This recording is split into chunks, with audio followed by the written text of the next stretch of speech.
It's critical for you to remember to find a moment to hate on Gojo this episode. Thank you, Underdog, for like keeping me on my P's and Q's. I won't let you down, bro.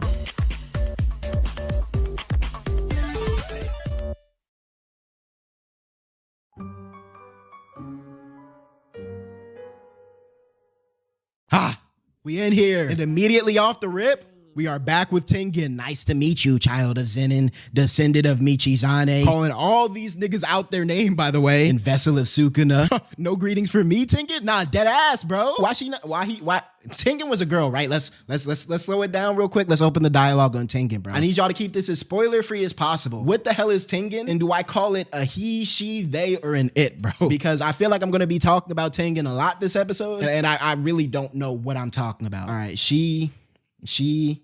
Okay, Tengen is a she. All right, she it is. Yuki looking like she ready to toss hands about herself not getting a greeting, bruh. It's not our first time meeting. It does sound like a woman's voice, to be fair. What was once Noritoshi Kamo. I feel like I'm gonna really have to tap in. I feel like we're getting a lot of lore. So we're learning that Kenjaku was originally a Kamo clan member. Yo, this nigga Itadori funny as shit, bruh, because this nigga stay ready to squabble, bruh. That nigga got the sleeves rolled up in the fist ball just in case, bruh. That nigga went to visit God and came ready to bounce, bruh. That boy Yuta looking like he about to get busy too, bro, with them skinny ass joggers on still. Why are you like that, Tengen-sama?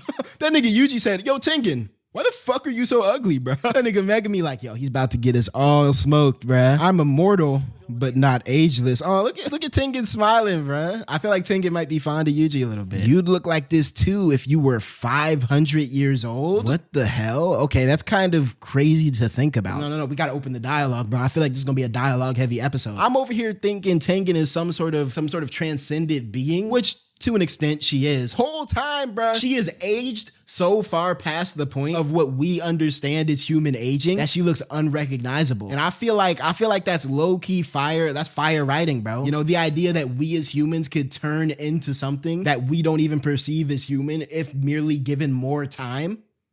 Okay, gay. Since I failed to assimilate the star plasma vessel 12 years ago, my aging has accelerated. Okay, so that obviously a callback to when what was Shawty name who was supposed to be Tengen's new body? Who Toji popped in the dome?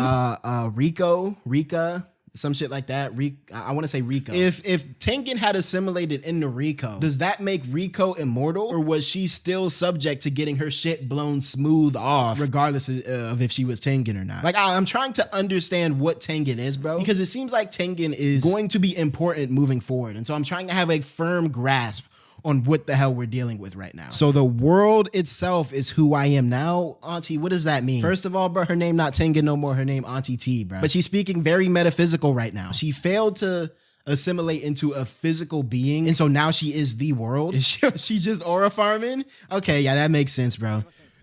That nigga Megami think they in class. Excuse me, Auntie T. We came here to learn Kenjaku's goal and how to open the prison, bro. Could you tell us what you know? I'm not gonna lie, we gotta open the ADHD dialogue on Yuji, bro. We gotta open the ADHD dialogue on Yuji. I think we're getting confirmed Yuji ADHD, bro. Because this nigga is quite literally witnessing some shit that most niggas on this planet, damn near all niggas on this planet, will never get to see in their life. And this nigga distracted as hell, butting into the conversation, bro. Looking back at the tunnel and shit, like, yo, Yuge, lock in, bro. Of course, but I must impose one condition. I need 2 of you 3 to remain here. What the hell?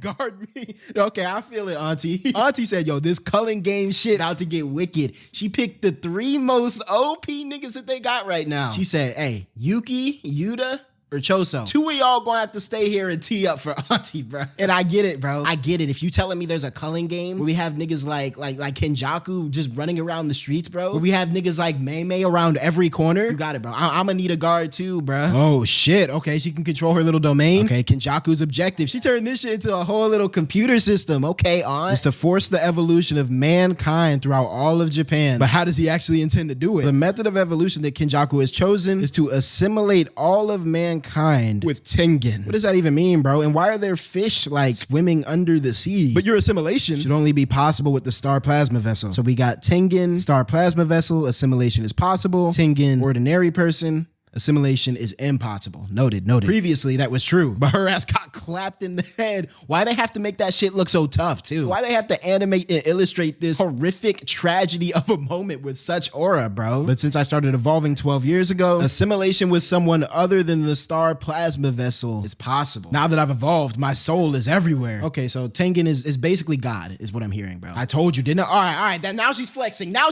She didn't have to do all that. I feel like sometimes in anime, bro, when they start getting really metaphysical, you kind of got to take what they're saying with a grain of salt, because there's no way you're going to be able to filter this through actual physics and logic and math that exists in our verse. So if Tengen says she exists everywhere, and if you assimilate with her, you become some sort of quasi-god being, we're just going to take that at face value and keep it pushing, bro. However, if mankind were to evolve, the world would end. Anime does this thing a lot. I've noticed. The other day, my girlfriend was showing me, I think it was the end of Evangelion movies. And it was another anime where the concept was that the big bad was trying to combine all of humanity into a single hive consciousness that just doesn't exist within the bounds of what we understand right now. And I wonder if this is somewhat of a, let's open the dialogue, let's look at the themes. I wonder if anime being so obsessed with this plot point of humanity combining into one consciousness, I wonder if this plot point is like a reflection of, grander Japanese collectivism. Code Geass, that was another one I was thinking of. I think Full Metal Alchemist does something similar too, I want to say. I think anime in general, they love the idea of, oh yeah, we all gonna turn into one big consciousness of the world. And normally it's not something that you strive for, right? It's something that the bad guy is doing. It's something that we want to put an end to. It looks like JJK is, continuing that tradition with the Kenjaku plan, I guess. But why wouldn't everything be fine as long as you rejected the assimilation? Now that I've evolved, my nature is closer to that of a cursed spirit than that of a human. So does this mean that that Kenjaku's plan is to use cursed spirit manipulation to try to control Tengen? That would be kind of crazy, I'm not going to hold you. So I can be targeted with cursed spirit manipulation. Let's open the dialogue on Kenjaku, bruh, because that's some big brain shit, bro. That is some big brain shit if I ever heard it. And now it's time to Gojo. Hey, let's open up the dialogue on how once again this all stems back to being Gojo's fault, and I'm gonna explain to you why. Gojo, Mr. That shit getting me mad. Just think about it. Let me cool off and drink some water, bro. No, your goat is at fault, bro. Your goat is at fault, and let me explain why. Okay, no. Let's really. I'm about to get on that nigga ass. Pause. Kenjaku wants to control Tengen using cursed spirit manipulation. Kenjaku has cursed spirit manipulation because he has the body of Suguru Geto. The body of Suguru Geto is available because Gojo didn't fling that nigga out of existence when he should have. Right or wrong, Gojo was the last person to tap in with Geto. It was Gojo's job to kill Geto. Right or wrong. Gojo has no problem evaporating other niggas that he fights, but now he wants to leave. So whatever he did to get to Geto was lackluster enough that Kenjaku was able to take the body, fix it up, do whatever, repurpose it, and now a cursed technique he wouldn't have even had access to could be used to destroy the world. So honestly, it all stems back to Gojo being a bum when you really think about it. And where is he now? Where is he now that we're dealing with the fallout of his actions? In a box somewhere. Yeah, but there's no way he will know about someone who can take bodies. Okay, but let's think about this, Venus. If I'm in the JJK verse and I know I have to get someone up out of there, and I know about the existence of cursed techniques, I am making sure not a single molecule of that individual exists when I'm done with them. We all know how, we all know that was his boyfriend, bro. That's really the only reason that we're having this conversation. That was his boyfriend. He let his emotions get in the way, and now we got to deal with the aftermath. So honestly, if we really think about it, my fault, Free. If we really think about it, this all stems back to Gojo, and I hate this nigga, and he's a bum. Let's get back to it. Considering Kenjaku's strength as a sorcerer, I would likely be absorbed the moment he made contact. Kenjaku is second only to me in his skill with barrier techniques. She said, yeah, I'm still tougher though. So why now? Because I, the Star Plasma Vessel, and the Six Eyes are all connected by fate. Okay, so, we get in a typical anime fate theme again. I feel it. Twice in the past, Kenjaku was stopped by the sorcerer with the 6 eyes. No, let's open the dialogue. What this line of dialogue tells me right here is that Gojo is a bottom tier 6 eyes user. Let's talk about it. Let's open the dialogue on this bum ass nigga. Twice in the past, Kenjaku was stopped by the sorcerer with the 6 eyes. They are tied together by fate. It was Gojo's destiny. His existence served one purpose, and it was to stop Kenjaku. And where is he now? Nigga, I'm the strongest, among heaven and earth. Nigga was feeling himself, bro. Floating in that chair over killing someone with no cursed technique, no cursed energy. Heaven alone, I'm the strongest. But then it comes time to squabble the actual strongest, to use your technique to fulfill what we're learning you're destined to do by fate. And where's your ass at? He was still the best 6 eyes user? Yeah, okay, where's he at? Where are those 6 eyes at? Where's those best 6 eyes at now? Relax, Gojo is the strongest 6 eyes user ever? Okay, so what that tells me is that gives him even less of an excuse. If he's the strongest 6 eyes user, he has no excuse to fail where inferior 6 eyes users has succeeded. I'm on his ass. The second time, Kenjaku was thorough. He killed both the star plasma vessel and the bear of the 6 eyes within a month of their birth.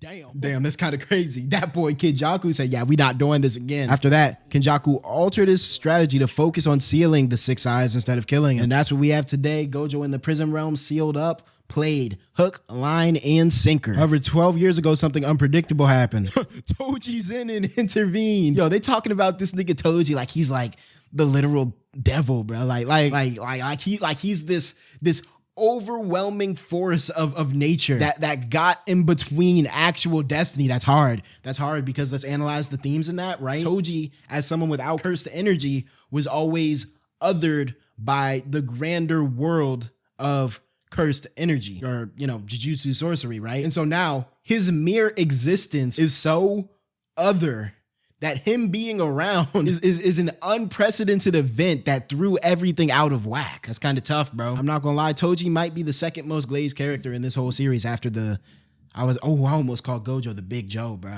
I would have had the end stream right there. That's the small Joe. That's Juice Box. Look at it, bro. She put this glazed ass. Toji ain't ever even made this pose, bro. This is how Toji appears in Tengen's mind, bro. And why she spawned him in with that nasty ass creature on his shoulders too, bro? Since his heavenly pact placed him outside of fate.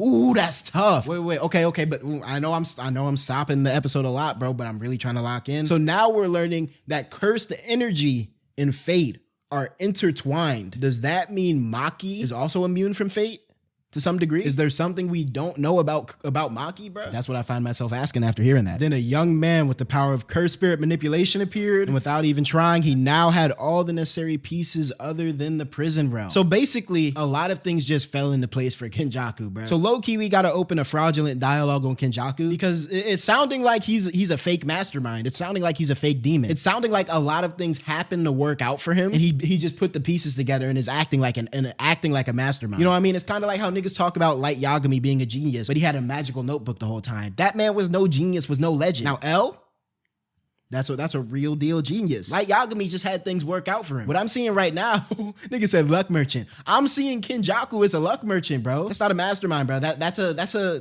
That nigga just waited his turn. That's a gacha player. That nigga's playing gacha IRL. Because really, if he was a mastermind, would it have taken him 1,000 years? Then why is this Culling game being hosted? My assimilation with people other than the star plasma vessel is possible, but at the moment, there's a high probability that it will result in something incomplete. The Culling game uses the cursed energy of the players and the boundaries formed between the colonies in a ritual to send this nation's people to the other side. He probably plans to use this as a warm-up.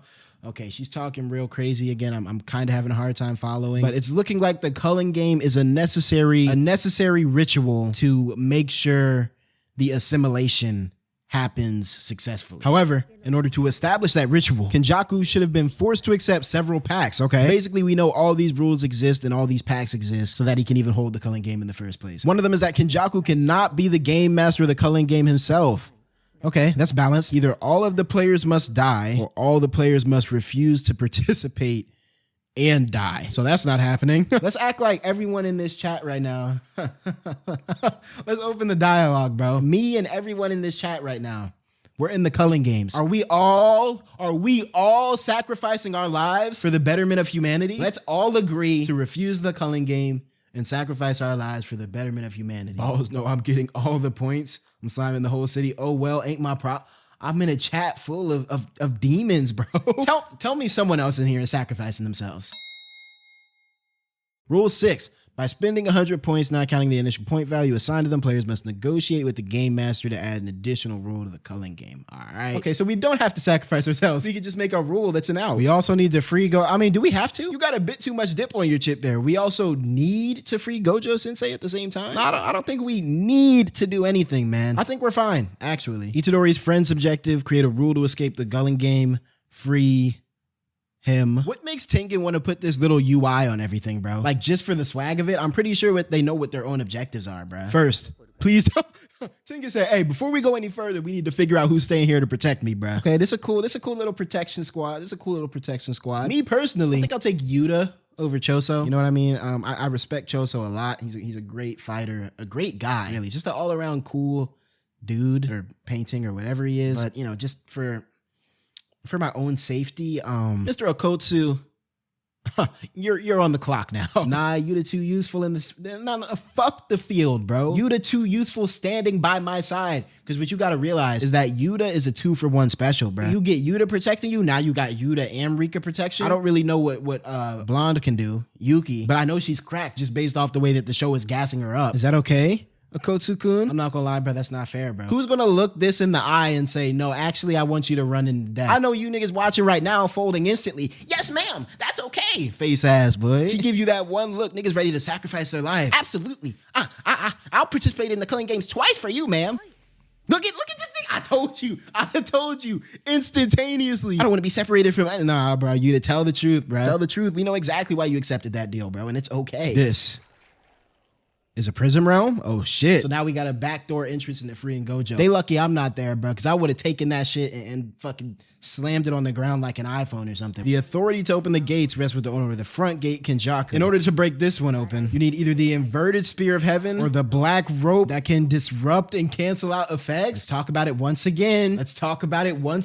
Why would you ever destroy such a powerful weapon? Because of Salt, that shit went clean through your chest? He was so insecure in his own strength that he said, oh, nah, this whole weapon can't exist anymore. The weapon that could have freed you and got you back on the battlefield was destroyed by you because of your own fear and insecurity. I'm not gonna lie, bro, they making this Gojo hate shit too easy, bro. Because all of this shit really stems back to Gojo. Jokes aside, it really does canonically stem back to Joe. The black rope was also completely expended against Satoru Gojo last year. Okay, so the old sorcerer lady who made that shit wasn't able to cook some more up, bro. There's a sorcerer from 1,000 years ago who calls herself Angel. Okay, well, I can see why they went with the name Angel. Her curse technique can extinguish any other curse technique. How is that not fair? We have about 10 days and 15 hours before Tsubiki is forced to participate. Tengen dead wrong for this, bruh. This nigga over here really fearing for his sister life, and Tengen gonna put a big-ass clock behind him just for the aura. Hey, bruh, in case you forgot, here's a big-ass red death clock for your sisters for when your sister about to get up out of here, bruh. Players breaching the first rule shall be stripped of their technique.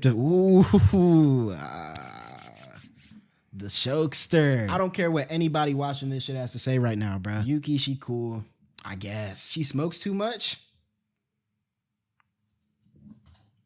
I keep inhalers on me.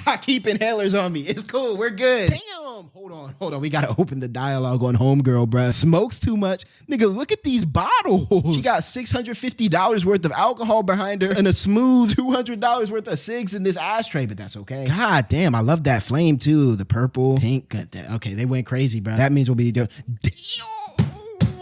Okay. Yeah, Yuki cool, bruh, but I don't. You know what I'm saying? Let me need a whole sip of water, bro. The animator did their huge one on this image. I'm over here trying to lock into what she's saying, trying to lock into the lore, really understand the complexities of this intricate power system that Gege Akutami crafted. And I can't even focus because animators were like, what's going on, bro? Crazy part is she probably not going to get no screen time this whole season, bro. She's not going to be in the mix fighting, bro. So they just gave her this glamour shot for no reason, bro. They said, yeah, you finna see the whole body, bro. You finna see the hips, bro. I know someone had too much fun animating this shit with one hand, bro.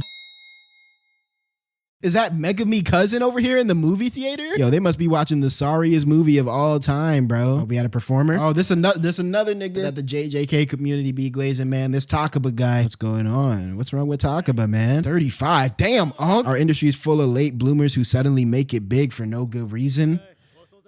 He about to say, but that's not you. Already, bro, I'm team Takaba, team Takaba, however you say his name. I hope he gets to pursue his dreams, man. Both you and him have the wrong idea. Okay, we got sensei or some shit. There are two types of comedians that manage to stay big. Okay, hold on. Comedians who are always funny and comedians who can always delude themselves into believing that they're funny.